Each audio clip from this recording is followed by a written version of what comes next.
Buksan niyo po ang inyong mga Biblia sa Romans chapter 5 sa atin pong pagpapatuloy ng exposition sa Romans chapter 5. Kaya niyo pong basahin ko sa pagkakataon na ito sa Tagalog, Romans chapter 5.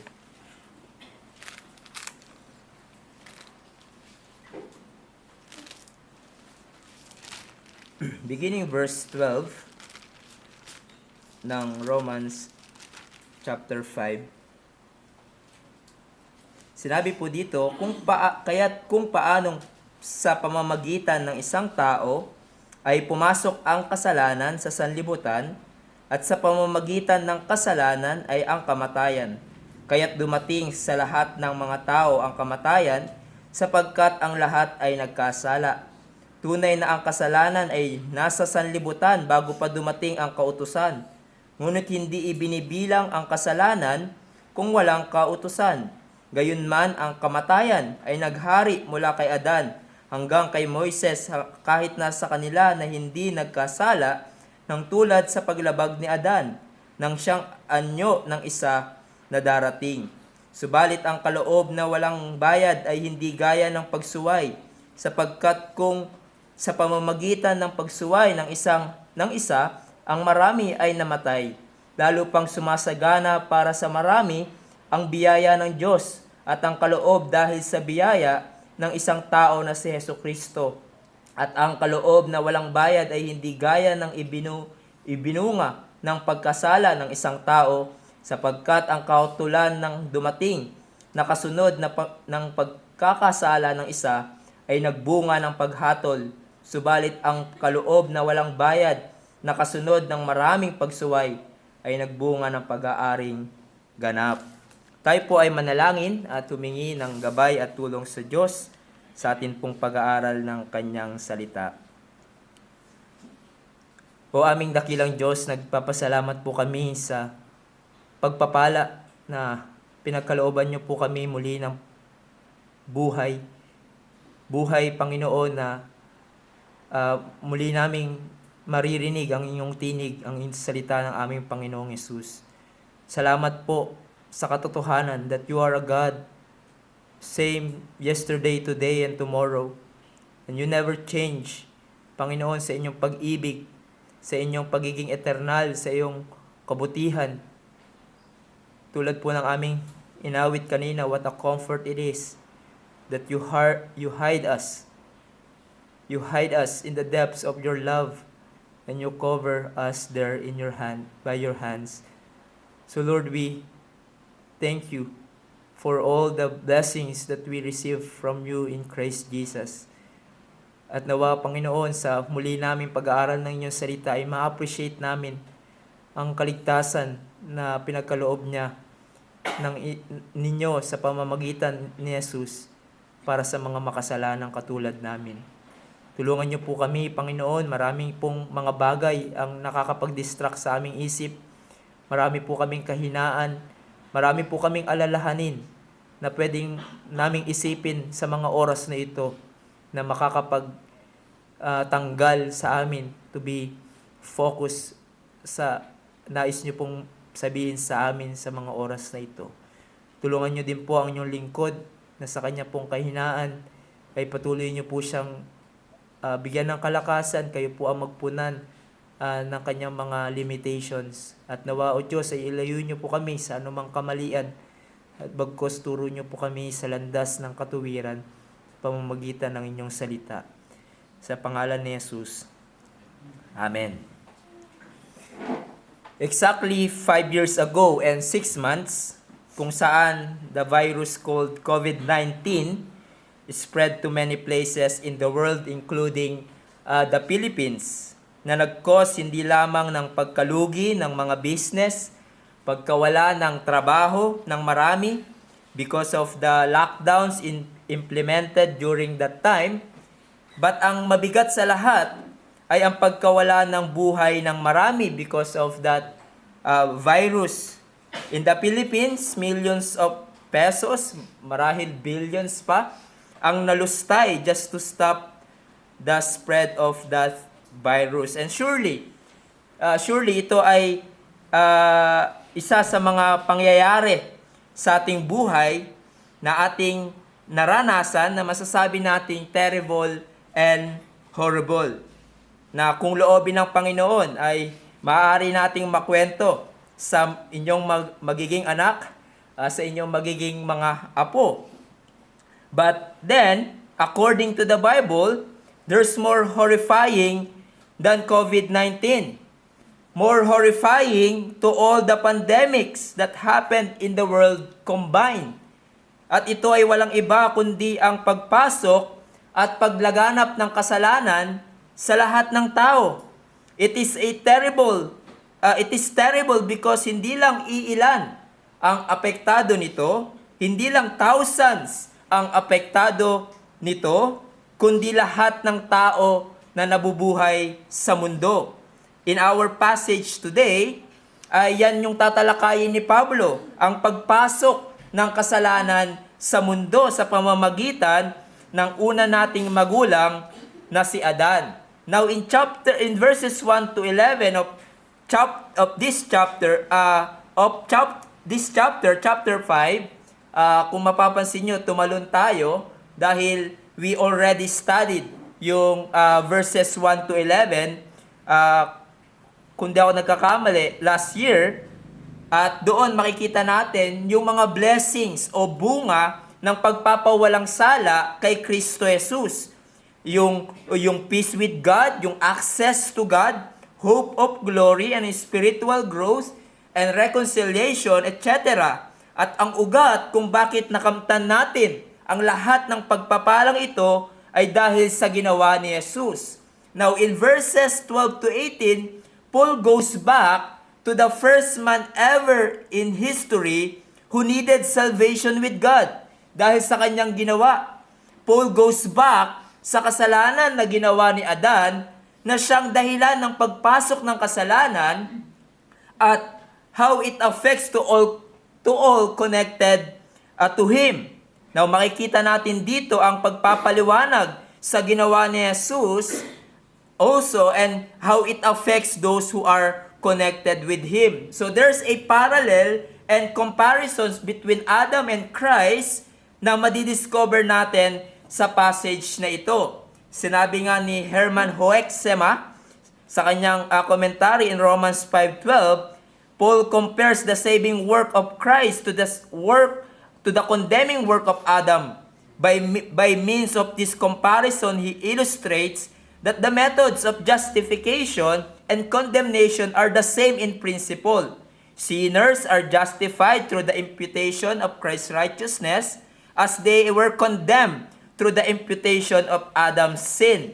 And so the point of this passage is that the race was lost through the representative act of the first Adam.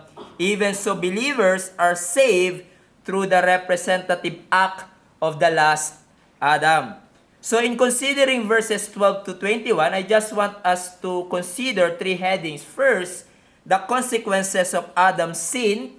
Secondly, the consequences of Christ's saving work. And lastly, yung concluding contrast between Adam and Christ. Ngunit, ang unang heading lamang ang tatalakayin natin ngayon.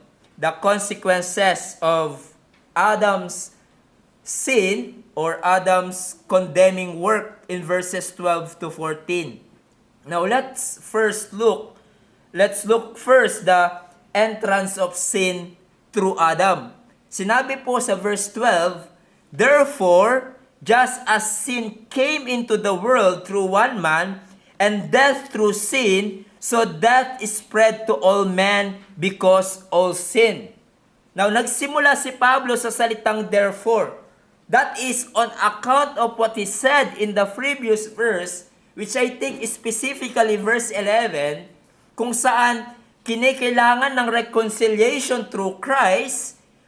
Paul puts forth isang bagong argument kung bakit natin kinakailangan ng reconciliation and salvation through Christ.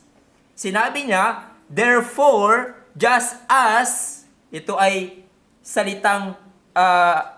introducing a comparison, just as sin came into the world through one man.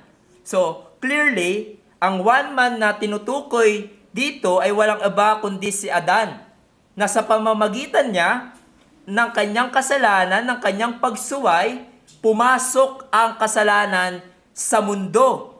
But I want you to note, dahil kung titignan natin ang Bible, ay meron nang nagawang kasalanan bago pa kay Adan. At sino ito? Ito ay walang iba kundi ang kasalanan ni Satanas. Si Satanas ang unang sumuway sa Diyos. He rebelled against God kasama ng mga kanyang kampon, as symbolically speaking, makikita natin sa Isaiah 14 and Ezekiel. And so sa isang banda ay masasabi natin na yung kasalanan originated from Satan, so that the Apostle John rightly says in 1 John 3:8, whoever makes a practice of sinning is of the devil, for the devil has been sinning from the beginning. But then, sinabi ni Pablo na through Satan, but then hindi sinabi ni Pablo na through Satan, sin entered to the world. Moreover, interesting to note na hindi sinabi ni Pablo that through one woman, si Eve, sin entered to the world. Do makikita natin sa account ng Genesis na si Eve yung unang kumain ng bunga ng tree of the knowledge of good and evil na pinagbabawal ng Panginoon. We are told in 1 Timothy 2:14 na si Eve yung nadaya ng diablo at hindi si Adan. And yet, hindi kay Eve chinarge ni Pablo kung bakit pumasok ang kasalanan sa mundo. So it is wrong to say, katulad ng marami na maririnig nyo sa ating na sinasabi nila, kasalanan ng babae. 'Di ba? Kasalanan ng mga babae kung bakit nararanasan natin yung kasalanan sa mundong ito at nahihirapan tayo. And so, sa mga kababaihan na narito, kung sabihin ito sa inyo, ituro nyo sila sa sinabi ni Pablo. Through one man, sin entered to the world. So, ang tanong, bakit si Adan? Well, the simple answer is God created and chose the man, Adam, to be the federal head or representative of all mankind. So si Adam bilang lalaki ay nilikha ng Diyos na kumakatawan sa lahat ng sangkatauhan. At dahil sa pagkakahulog ni Adan sa kasalanan, lahat ng kanyang kinakatawan ay nahulog sa kasalanan. Ito yung words na famous na sinasabi ni Thomas Goodwin, isang Puritan, na sinasabi niya, in God's sight, there are two men, Adam and Jesus Christ, and these two men have all other men hanging at their gilder strings. So lahat ng taong nahulog sa kasalanan ay kumbaga bit-bit dala-dala ni Adan as their representative, at lahat ng believers, the elect of God, ay dala-dala naman ni Jesus. Now, notice yung salitang sin. Iyan po ay nasa singular and not plural. In other words, dahil sa one sinful act ni Adan, yung kanyang pagkain ng pinagbabawal na bunga, he disobeyed God. Siya ay naging makasalanan at lahat ng tao in Adam ay naging makasalanan. One writer says, si John MacArthur, sabi niya, not the many other sinful acts that Adam eventually committed, but the indwelling sin nature that he came to possess because of his first disobedience that he passed on to all his posterity. Therefore, dahil si Adan ang kumakatawan sa lahat ng tao, when he sinned, all mankind sinned.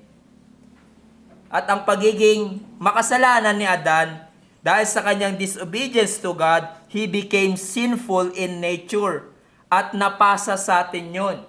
Yung depraved, corrupt nature was transmitted or imputed to all posterity of Adam. So sa lahat ng lahi ni Adan, napasa yung kanyang pagiging makasalanan. And by the way, that's how federal headship or representative works. Hindi natin pwedeng sabihin, halimbawa, inaway ng ating presidente yung China. No? Bilang gante, lulusubin tayong lahat ng Pinoy sa Pilipinas. Hindi natin pwedeng sabihin, yung presidente lang naman namin ang umaway sa inyo. Bakit mga ordinaryong Pilipino, papatayin nyo din kami? No. Dahil ang president ng Pilipinas ang kumakatawan sa lahat ng Pilipino sa Philippines, at kung anong gawin sa kanya, damay tayo doon. So in like manner, when Adam sinned and guilty of God's punishment, lahat ng tao in Adam ay ganun din. Now, the sin in view here is what the theologians called original sin. So, ang original sin ay historically, hindi tumutukoy sa unang kasalanan na ginawa ni Adam and Eve. Rather, it refers to inherited sinful nature that all human possess as consequence of Adam's sin. Yung corruption, yung pagiging makasalanan ni Adan na namana ng tao ay nag-accumulate ito at tumindi ng tumindi throughout history of human race. Kaya't malinaw na pinapahayag ng Bible na hindi natin maitatanggi. Lahat ng tao ay pinanganak na masama. Ang disposisyon natin ay sa kasalanan. Dahil nga, namana natin ang pagiging makasalanan ni Adan. Kaya't pwedeng sabihin ni David, for example, in Psalm 51 verse 5, "Behold, I was brought forth in iniquity, and in sin did my mother conceive me." Sinasabi niya, pinaglihi ako sa kasalanan. Hindi kayo pinaglihi sa mangga or kung ano man, pinaglihi ka sa kasalanan. Likas tayong makasalanan. At ang mga magulang dito ay magpapatotoo dyan. Na kahit hindi mo turuan ang iyong mga anak na maging masama, ay kusang lilitaw sa kanila yan. Pagsilang pa lang yan at dinala mo sa bahay nyo, sasabihin niya agad, ako ang boss sa bahay na to. Hindi nyo bigay yung gusto ko, you would hear the cry of selfishness. Kaya nga, tulad ng sinabi ng isang preacher, di ba? Yung baby ginawang cute para hindi mo saktan. At ginawa silang maliit para hindi mo patayin. Ginawa silang maliit para hindi ka nila patayin. He would say that they are vipers in diapers. And that's the established fact that we cannot escape. We are all born sinners.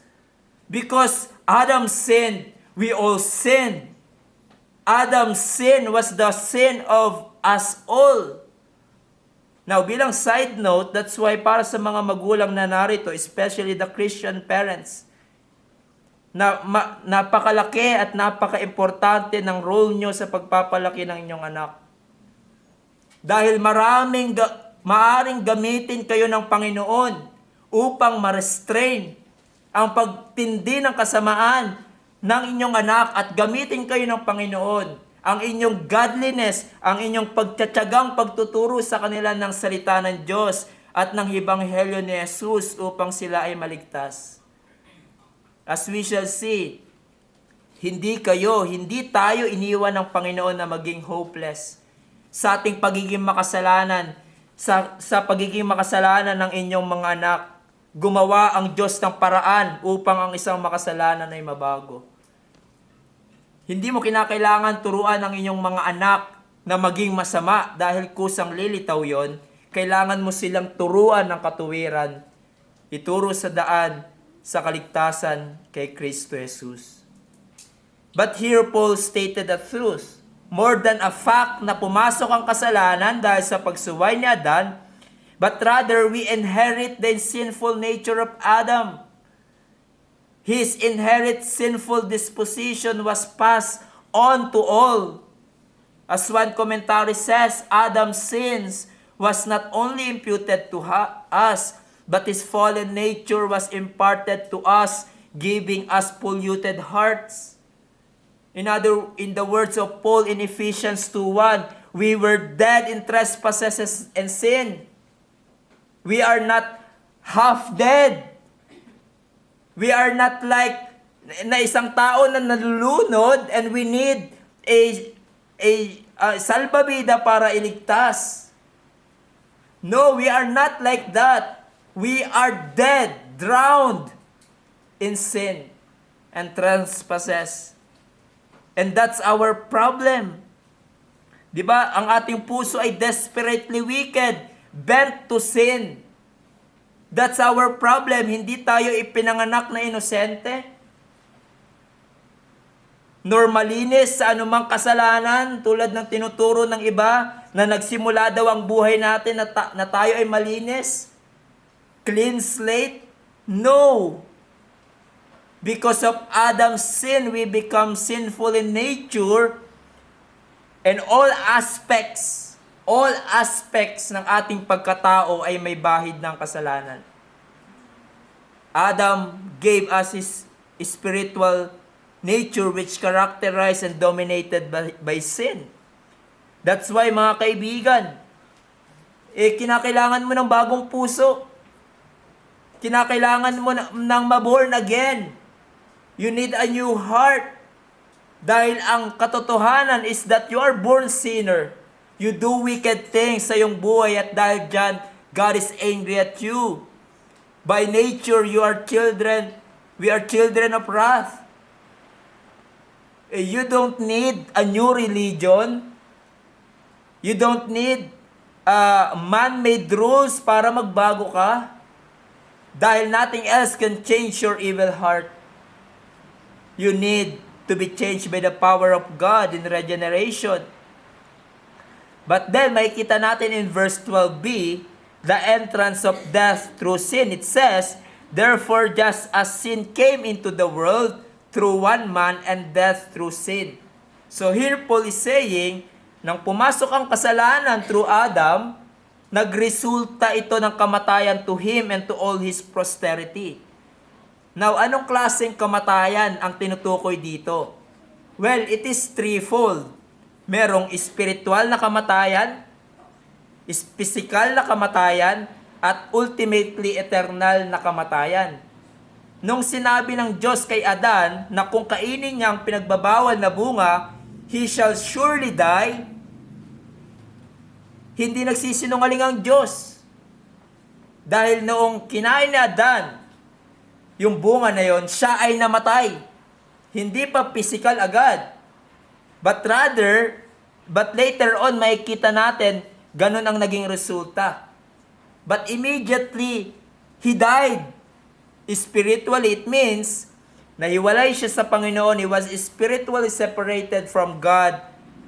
Hinasira yung kanilang close communion because of because of sin, rather. That's why, makikita natin sa account ng Genesis, he hid himself from God.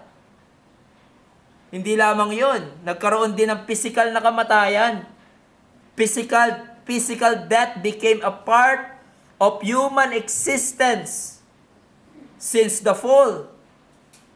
In fact, few chapters after ng account of the fall, di ba?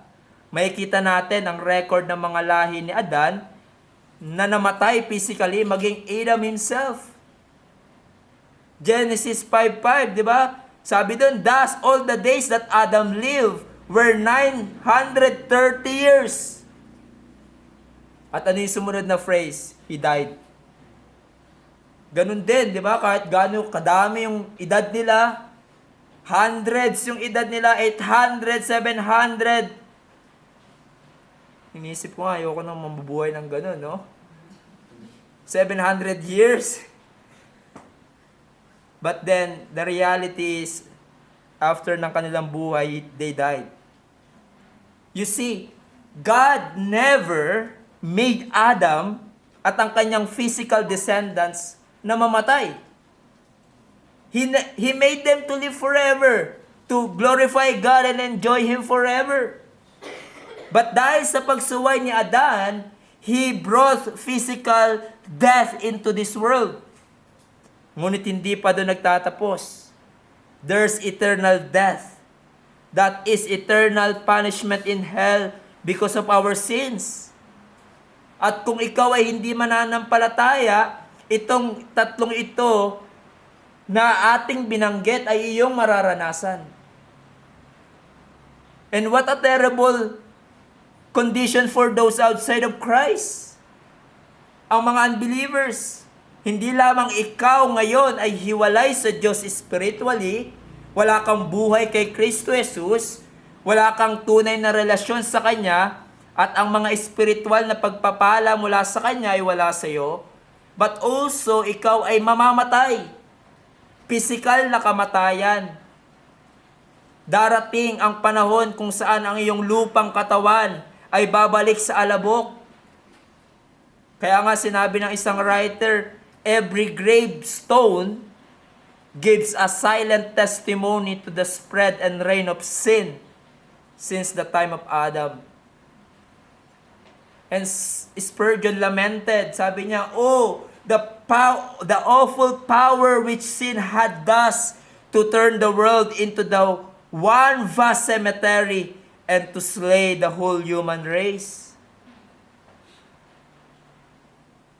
Ngunit ang pinaka-worst sa lahat ay ikaw ay mapupunta sa walang hanggang parusa ng Diyos sa impyerno dahil sa iyong pagsuway laban sa Kanya. What a terrible situation that would be, my friends. To die without Christ is the tragedy of all tragedies. There are these three consequences ng kasalanan ni Adan ay namana sa atin.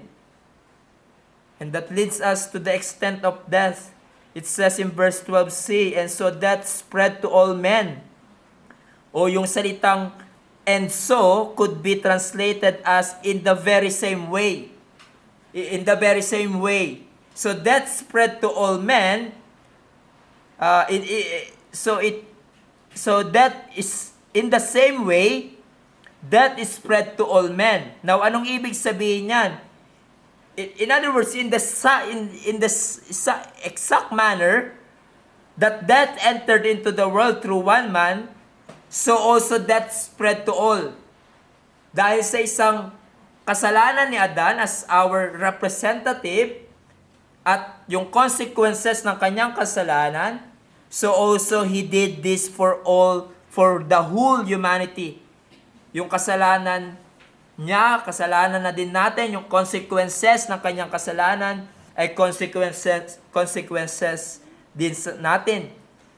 Now, according sa Westminster Shorter Catechism, question 16, did all mankind fall in Adam's first transgression? And the answer is, all mankind descending from him by ordinary generation sinned in him and fell with him in his first transgression. Dahil nga siya yung kumakatawan sa atin. So when he fell, we fell in him, and with him, dahil spiritually speaking, galing tayo lahat kay Adan.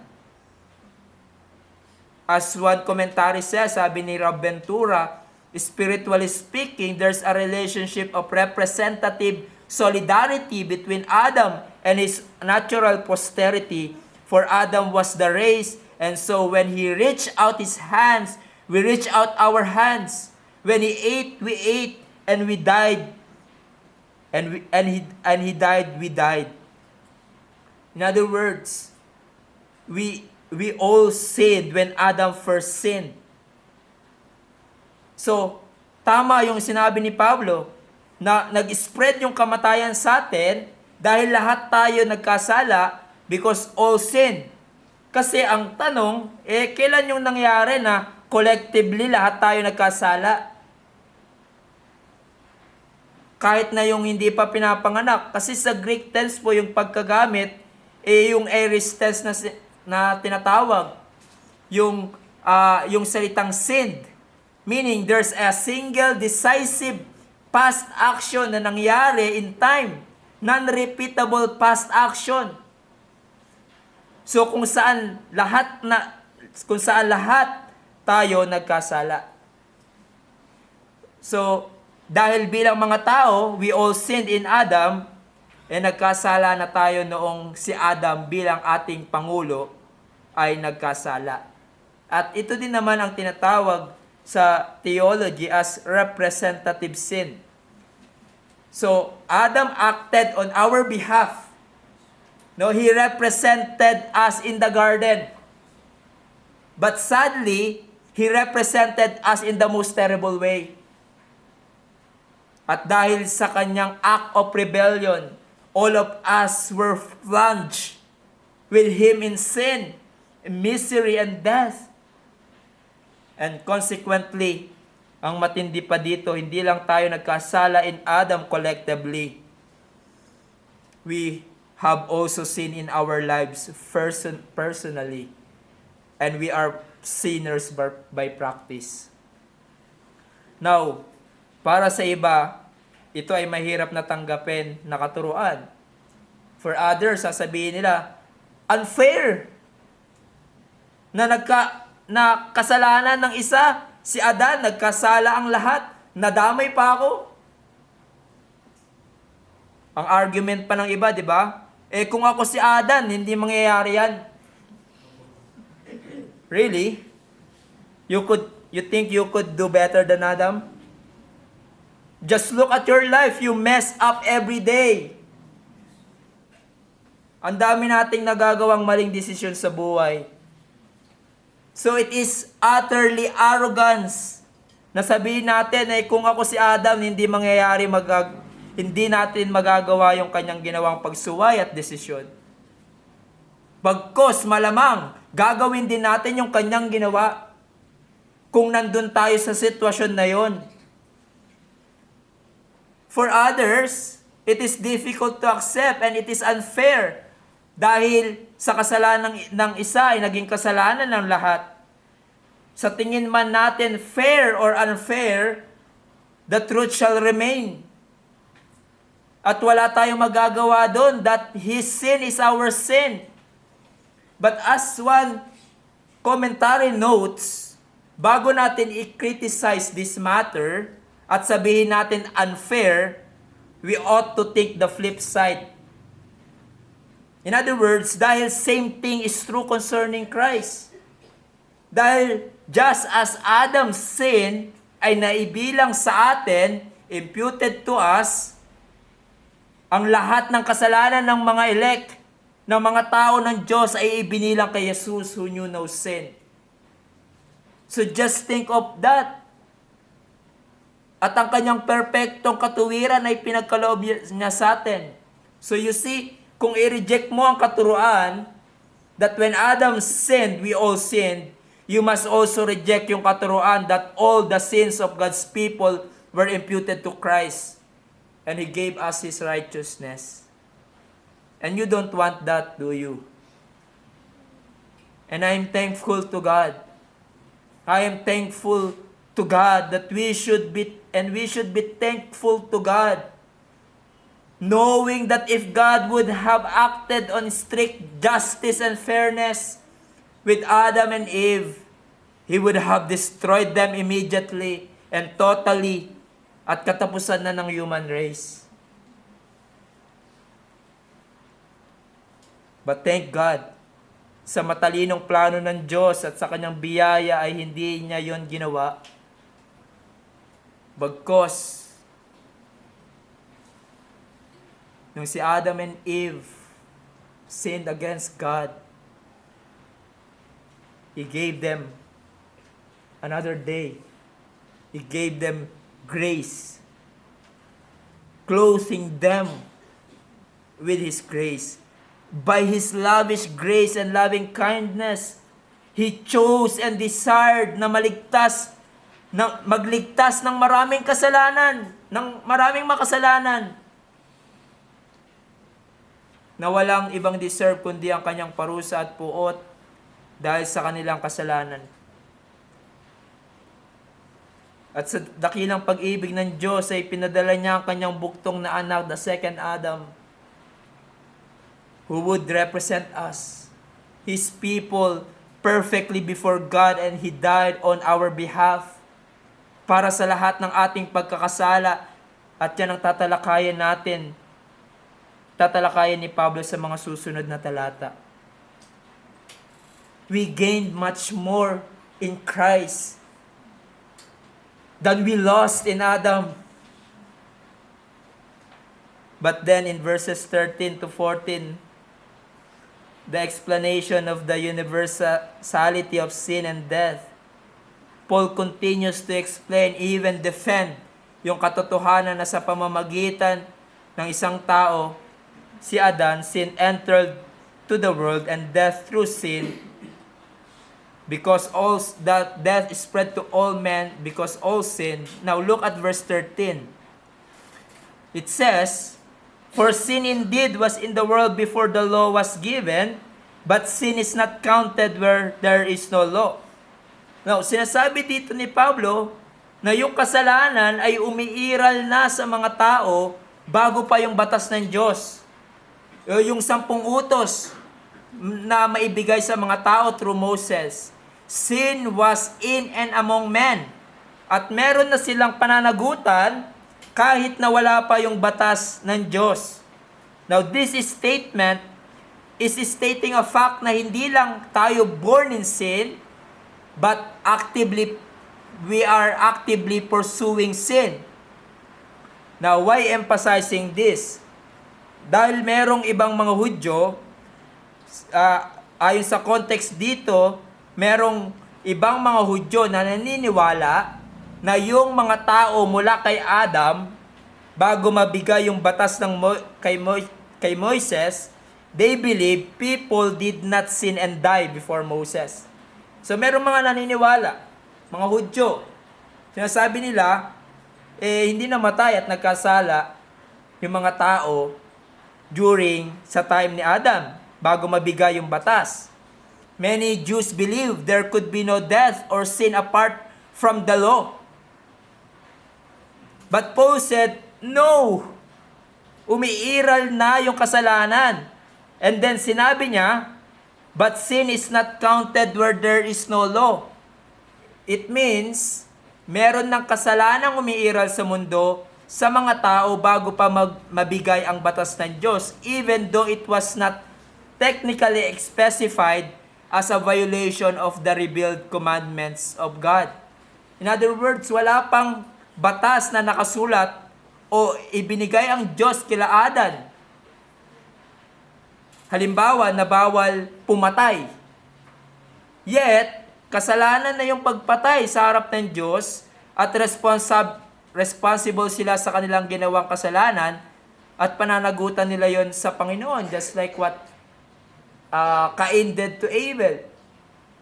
Just like what I have also illustrated before, na kahit walang nakalagay na no parking sa tapat ng bahay ng inyong kapitbahay, no, at nagpark ka pa din doon, dahil matigas yung ulo mo, nagkasala ka na sa iyong kapitbahay. Kahit walang sign doon na no parking. And one commentary says that while men were still guilty for sin, there was no standard of legal assessment officially existing in codified form to set it forth as such. Kasi kahit nga wala pang explicit list of commands kung ano bang yung kasalanan na nalabag, nevertheless, guilty pa din sila ng kasalanan. But then, here's the strong contrast, verse 14. Yet death reigned from Adam to Moses, even over those whose sinning was not like the transgression of Adam, who was a type of the one who was to come. Now, paano natin malalaman na umiiral na yung kasalanan mula kay Adam to Moses? or before the law was given? Paano natin malalaman na umiiral na yung kasalanan? And the answer Paul gives is death reigned. Di ba? Nagkamatayan silang lahat. Spiritually and physically speaking. Dahil yan ang sinasabi ng Panginoon na consequences ng kasalanan. Now, of course, there are exceptions. Si Enoch and Elijah na sinasabing kinuha ng Panginoon without physical death. But the rest of mankind ay nagkamatayan. Lahat nagkamatayan. At maging sa ating panahon, ang makikita natin, di ba? Makikita natin, pagkamatay ng mga tao, ng mga mahal natin sa buhay, nagpapatotoo ng kasalanan, nagpapatotoo ng spread and reign of sin. At hindi natin yan maide-deny. Kaya nga, di ba, nanlulumo tayo at nagdadalamhati kung merong namatay, whether hindi mananampalataya o believer, dahil nakikita natin na sa believer, yung effect ng kasalanan sa tao. Ang kamatayan. Kaya't we groan and we long na bumalik na si Jesus at lubusan na niyang puksain ang kasalanan and usher the new heavens and the new earth, kung saan wala ng kamatayan, wala ng pains and sufferings. Ngunit habang hindi pa nangyayari yung kailangan nating yan, kailangan nating harapin ang consequences ng kasalanan, walang iba kundi ang kamatayan. Ngunit ang magandang balita dahil sa ginawa ni Jesus for Christians, death is just an entrance to endless joy in paradise. But for the unbelievers, death is an entrance to endless suffering in hell. We cannot escape that reality na dahil sa kasalanan pumasok ang kamatayan. At ito ay kumalat sa lahat ng tao. Even Paul said, even over those whose sinning was not like the transgression of Adam. Meaning, even sa mga taong walang direct command or codified law, walang direct command na natanggap sa Diyos katulad ni Adam, who was given a law, a positive law, na pagka kinain niya yung bungang kahoy, siya ay mamamatay. Hendrickson said, death reigned even over those who did not sin by the transgressing unexpressed command as did Adam. At sa panghuli dito ay medyo nagbigay ng glimpse of hope and good news si Pablo. Pagkatapos niyang banggitin na ang naging resulta ng ginawa ni Adam, nababanggitin niya sa susunod na mga verses. He said, even over those whose sinning was not like the transgression of Adam, who was the type of the one who was to come. In other words, Adam was the type of Christ.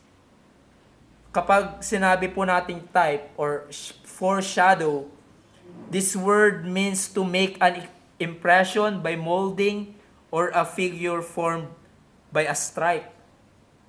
As many scholars said, now marahil naranasan nyo na magbaon ng barya sa buhangin at pagtanggal nyo, nawala na yung pera nyo or bumakat. Yung pagtanggal nyo ng barya ay merong naiwang mark or form ng barya. And that's Adam. Flawed or imperfect form siya ni Christ. Anino siya ng second Adam na parating, which is Jesus. Now, we need to ask, sa anong paraan na shadow ni Adam si Christ. Sa paanong paraan? Now, in only one way.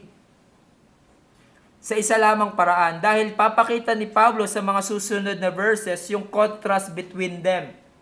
So, in one main way lamang na kumbaga katumbas or type ni Adam, foreshadow ni Adam si Christ. And that is, just as si Adam ay pangulo, head ng one group of people, at ang kanyang ginawa ay nakaapekto sa lahat, so also Christ ay pangulo, federal head of one of another people, the believers, at ang kanyang ginawa ay nakaapekto sa kanila. So, just remember that. Si Adam ay pangulo ng one group of people at ang kanyang ginawa naka-affect sa kanila. So also Christ ay pangulo of another people, the believers, at ang kanyang ginawa ay naka-apekto sa kanila. And which Paul will elaborate sa mga susunod na talata. But in conclusion, here we see the devastating, the horrible consequences ng condemning work of Adam. The consequences of sin. Dahil sa kanyang pagsuway ay pumasok ang kasalanan at ang kamatayan through sin. And so death spread to all men because all sin. And by the way of application, let me say first, we must believe what the Bible says concerning the literal and historical Adam, or else, if we reject it, the Christian message concerning sin and Christ collapses. In other words, marapat nating paniwalaan at sandigan ang sinasabi ng Bible patungkol sa historical na Adan, dahil kung tanggihan natin ito or i-deny natin kung tanggihan natin na ito or i-deny ang mensahe ng Kristyanismo patungkol sa kasalanan at kay Kristo ay mawawasak. And there are those, even mga nagpapakilalang Christian sa ating panahon, deny the literal and historical Adam. Others believe na si Adam ay myth lamang, a folk story. Parang story ni malakas at ni maganda sa mga Pinoy. But you see, what at stake here?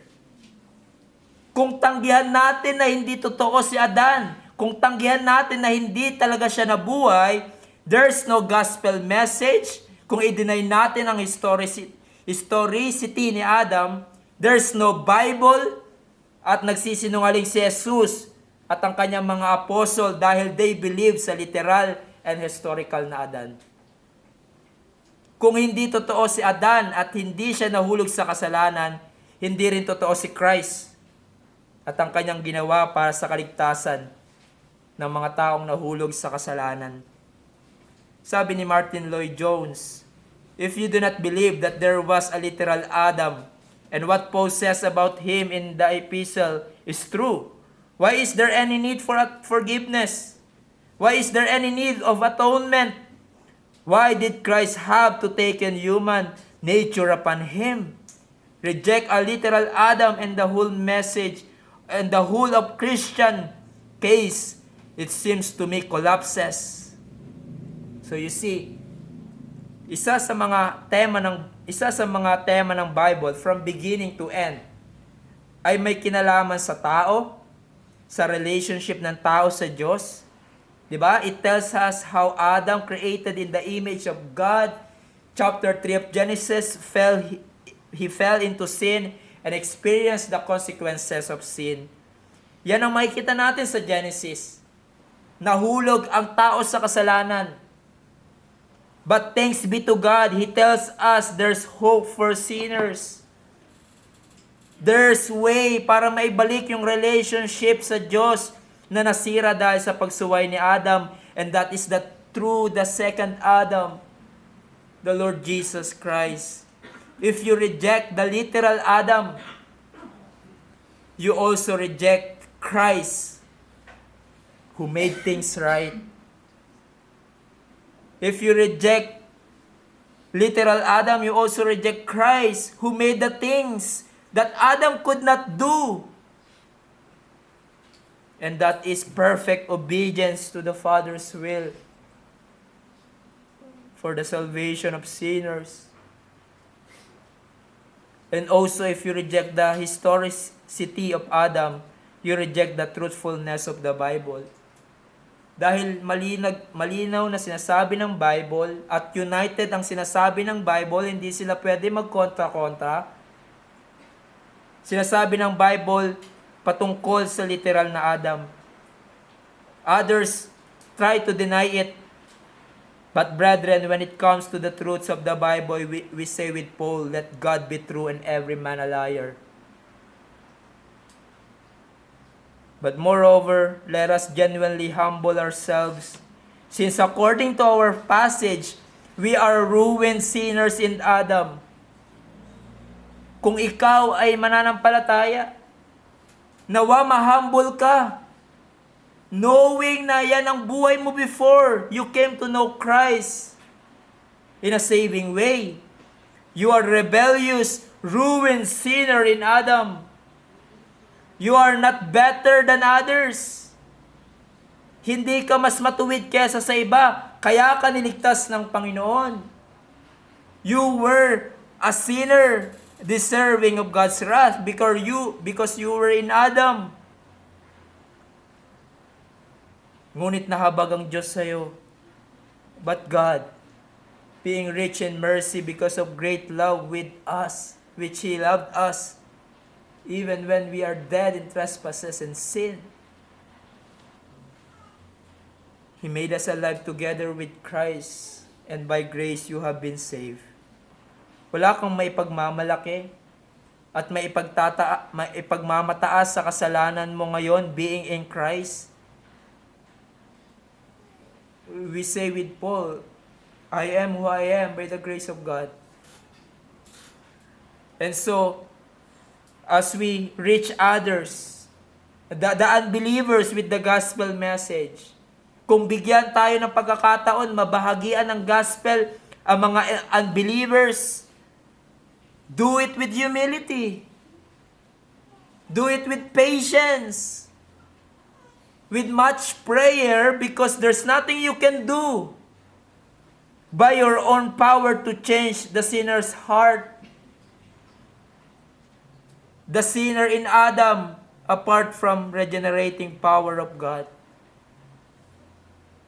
Nakikilos sa puso ng isang makasalanan para siya ay mabago.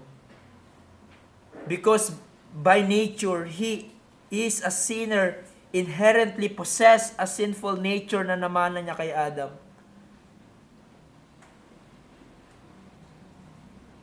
Let us reach others with humility and patience, knowing that we are saved by grace before we were in Adam, but now in Christ. That should keep us humble before God and man, brethren. We are no better than others. And what makes us different from others is the grace of God.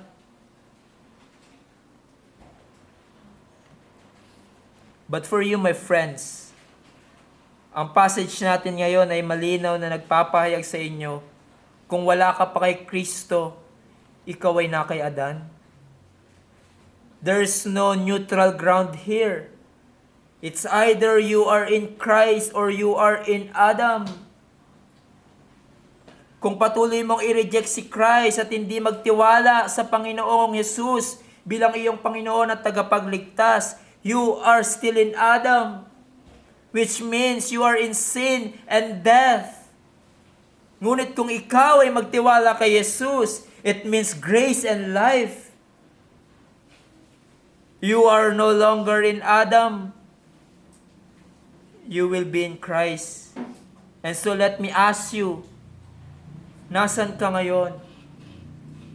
Are you in Christ or are you in Adam? How do you know that you are in Christ? Nanampalataya ka ba sa Kanya ng buong buo para sa iyong kaligtasan? Meron bang pagkapuot sa kasalanan? Meron bang hangarin na sundin ang kalooban ng Diyos at lumakad sa katuwiran? Do you love Christ? Do you love His people, His words? Do you obey Him? Hindi lang sa panlabas, kundi sa panloob sa iyong puso. Kung hindi totoo yan sa iyong buhay, you are still in Adam. Mahal mo ang kasalanan, you are still in Adam. You practice sinning, you live your life without any reference to God and to Christ. You are in Adam. You are like your father na si Adan. It means you are in sin, death, and deserving of God's wrath, like your father. At wala kang magagawa sa iyong sarili para mabago yan unless God by His grace save you and change you. At ang magandang balita, ang Diyos mismo ang gumawa ng paraan upang maligtas at mabago ka. And it is through the second Adam, the Lord Jesus Christ, who came to this world to ransom His people, to save His people from sin's dominion and power, sa pamamagitan ng kamatayan niya doon sa krus ng Kalbaryo upang bayaran ang kasalanan, at siya ay nabuhay namang muli mula sa mga patay. At kung ikaw ay magtiwala kay Jesus, ikaw ay mababago at malilinis sa iyong kasalanan. Maaalis from being in Adam to being in Christ. And so, come to the Lord Jesus Christ.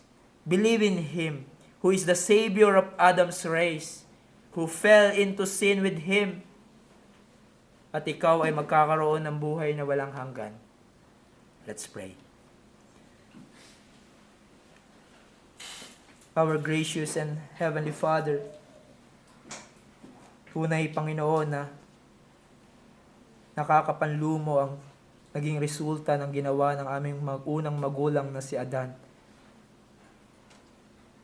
We also possess an inherent sinful nature, at ang kanyang guilt and shame, kanyang kasalanan, ay namana namin at kami din ay naging mga makasalanan katulad niya. O Father, kung titignan namin ang sitwasyon na yan, tunay na nakakatakot at very terrifying. Because we know na hindi lang pisikal na kamatayan ang resulta ng kanyang pagkakasala, kundi spiritual na kamatayan at ultimately eternal na kamatayan doon sa impyerno. And yet, Lord, thank you. We praise you dahil there's a second Adam na ginawa ang lahat for your people to be saved, for your people to be ransomed and be right before a holy God. Tunay, Panginoon, na hindi po sasapat ang mga salita na aming babanggitin to thank you, but for all eternity, Lord, we will sing an endless praise to the Lamb who was slain for us. At darating ang panahon, Panginoon, kung saan we groan, we long for, kung saan ang second Adam will come again and babaguhin the new heavens and the new earth, and our final enemy, which is death, will be defeated. Salamat po, Panginoon, for there's hope in Christ for sinners like us who fell in Adam. Pangalan ni Jesus.